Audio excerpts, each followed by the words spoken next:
The European Union is demanding a seat at the table after U.S. media shed light on President Donald Trump's new plan to end the war in Ukraine. A collision between two trains in the southern Czech Republic left 5 people seriously injured and dozens with minor injuries.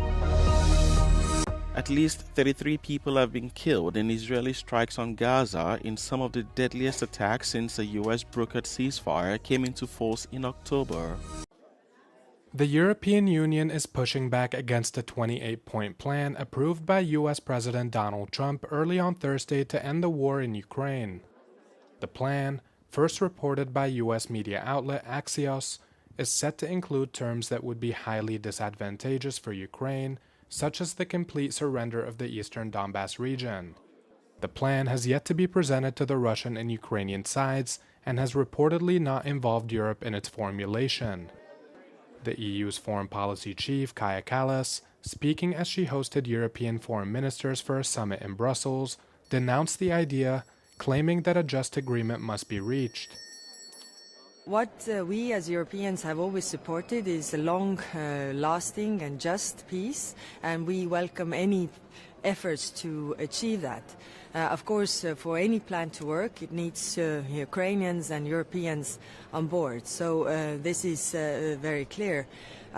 Also, we have to understand that in this war there is one aggressor and one victim, so we haven't heard of any concessions on the Russian side.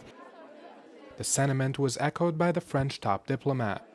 Discussions should start with a ceasefire on the contact line that allow for negotiation on the question of territories, on the question of security guarantees. We have said that, the US have said that, President Trump has said that, and Ukrainians are ready for this.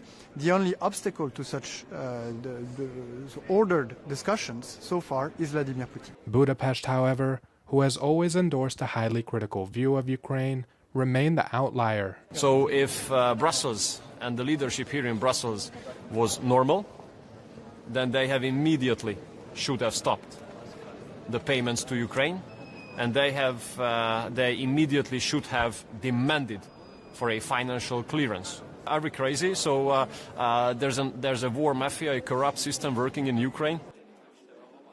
The meeting in Brussels is aimed at exploring ways to further support Ukraine amid its ongoing war with Russia. Foreign ministers held discussions on the European Commission's plan to support Kyiv's military with 135 billion euros to cover its needs for 2026 and 2027. Two trains collided in the southern Czech Republic, leaving 5 people seriously injured and dozens with minor injuries. Czech Railways confirmed the collision involved 2 of its trains during morning rush hour, when services typically carry commuters heading to work. 7 rescue crews and a helicopter responded to the accident scene. Máme informace o tom, že ve vlacích dohromady cestovalo na 5 desítek osob, z toho 3 desítky osob byly zraněny, ať už těžce nebo lehce, a byly převezeny do nemocnic v Českých Budějovicích a v okolních městech. An investigation into the cause of the crash is underway. However, local media reported that one driver may have run a signal prohibiting travel. Both trains allegedly spotted each other from several hundred meters away, but were unable to stop in time. The railway line now remains closed pending completion of the investigation and cleanup efforts. Israeli strikes in Gaza's southern city of Khan Yunis early on Thursday killed 5 people, raising the death toll from airstrikes in the territory since the previous evening to 33. The strikes, according to local health officials, have been some of the deadliest since 10 October, when a U.S.-brokered ceasefire came into force. Local authorities have reported more than 300 deaths since it began. Officials at Nasser Hospital in Khan Yunis said they received the bodies of 17 people in total, including 5 women and 5 children, following 4 Israeli airstrikes targeting tents sheltering displaced people. In Gaza City, 2 airstrikes on a building killed 16 people, including 7 children and 3 women, local officials said. The renewed escalation came after Israel said its soldiers had come under fire in Khan Yunis on Wednesday. Israel said no soldiers were killed, but they responded with strikes. Hamas condemned the strikes, calling them a shocking massacre, and denied firing against Israeli troops.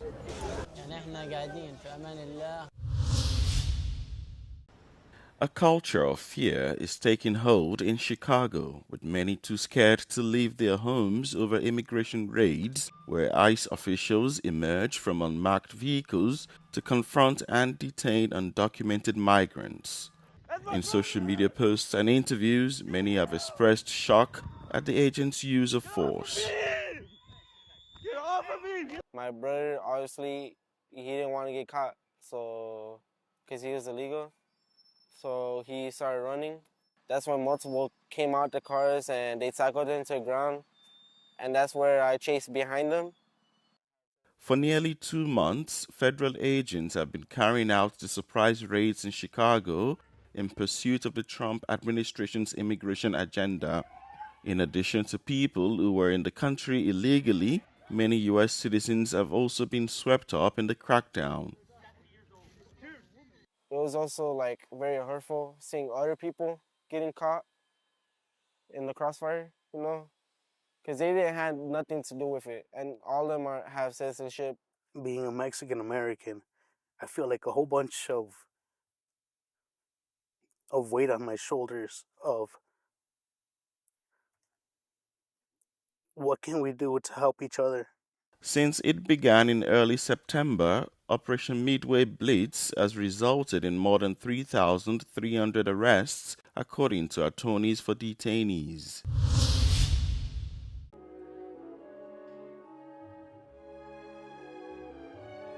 The legendary Martha Graham Dance Company, America's greatest and longest-running contemporary dance company, is at the Athens Concert Hall, performing the anniversary production The First and the Future to celebrate 100 years since its founding. Martha Graham is universally regarded as the founder of contemporary dance and created an entirely new dance technique known as the Graham technique, characterized by dramatic, intense, and angular movements. Graham's work remains a reference point for generations of dancers and choreographers around the world. Jeanette Elber has been the artistic director of the group since 2005. She's been the company's lead dancer in the past and has worked closely with Martha Graham herself. Martha Graham has a reputation of being a great inventor in modern dance because she was the first choreographer to put human beings on stage. She was breaking away from a style of dance that was escapist, imaginary, fantasy, swans, flowers, kings and queens, and really showing us the human condition on stage. So that's the essence of Martha Graham's discoveries, finding a way of moving. Martha Graham's goals were to, in her ballets, to really get down to the essences of human expression.